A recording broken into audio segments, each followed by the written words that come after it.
আওয়ামী লীগ সরকার এবার একটা সরকার ছিল যে যেখানে বসছে সেখানে তার ক্ষমতার অপব্যবহার করছে এবং তার দলীয় লোকদেরকে সেখানে কাজ করার সুযোগ দিয়েছে, অন্যরা সুযোগ কাজ করার তেমন সুযোগ পায় নাই।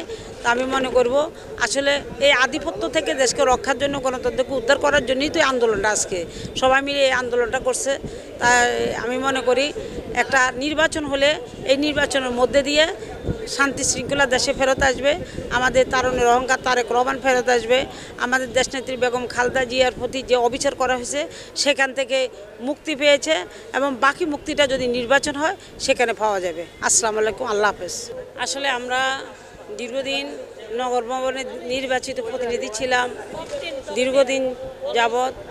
তো সেখানে সর্বকুল যে অবস্থা আমরা দেখেছি, যে পরিমাণ অনিয়ম আওয়ামী লীগ পিরিয়ডে হয়েছে, সেখান থেকে স্বৈরাচারীকে মুক্ত করে ছাত্র জনতা এবং আমাদের বিএনপির লোকজন সহ সবাই মিলে একটা আন্দোলন হয়। সে আন্দোলনে স্বৈরাচারী শেখ হাসিনা চলে যেতে বাধ্য হয়। এখন বর্তমানে যে অবস্থা শুরু হয়েছে, আসলে নির্বাচিত একজন সরকার যেভাবে দেশ পরিচালনা করতে পারে, অনির্বাচিত সরকার সেরকম কোনো সিদ্ধান্ত নিতে পারে না। নির্বাচিত সরকার যেভাবে সিদ্ধান্ত নিতে পারে, বিভিন্ন প্রজেক্ট, বিভিন্ন কাজকর্ম সব কিছু মিলে।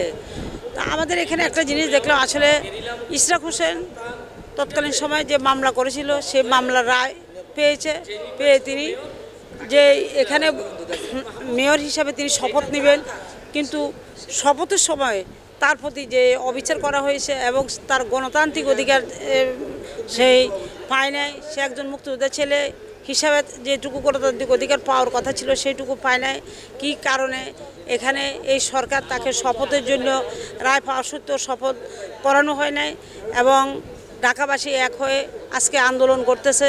কিন্তু এই আন্দোলন করতেছে তাদের ইশরাকের যে ন্যায্য অধিকারের জন্য, কিন্তু এখানে এটা সুরাই হচ্ছে না।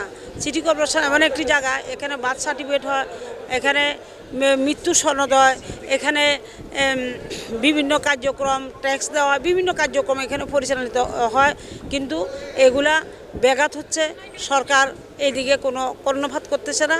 সেই বিষয়ে আমি দৃষ্টি আকর্ষণ করছি, যাতে সামনে জুন মাসে যে রাস্তাগুলোর যে উন্নয়নের জন্য যে বাজেট হয়, জুন মাস এই যে চলে যাচ্ছে, কিন্তু এইদিকে কারোই খেয়াল রাখছে না, কেউই খেয়াল রাখছে না। তা আমি মনে করি এটার একটা সমাধান করা উচিত। সমাধান করার পরে জনগণ এই ভোগান্তি থেকে মুক্ত হবে এবং ঢাকাবাসী একটা পরিচ্ছন্ন সুন্দর পরিবেশযুক্ত পরিচ্ছন্ন যাতে ঢাকাবাসী একটা পায়, সেদিকে যেইভাবে ড্রেনেজগুলো পরিষ্কার করতে হবে, বাড়তি জলের কিনা সেখানে দেখতে হবে। কিন্তু এই আন্দোলনের এইখানে যে অধিকারের জন্য যে আন্দোলন করতেছে, সেখানে সরকার এইদিকে কোনো হস্তক্ষেপ করছে না এবং এতে করে অনেক কিছু ব্যাহত হচ্ছে, অনেক উন্নয়নমূলক কাজ ব্যাহত হচ্ছে। সবাইকে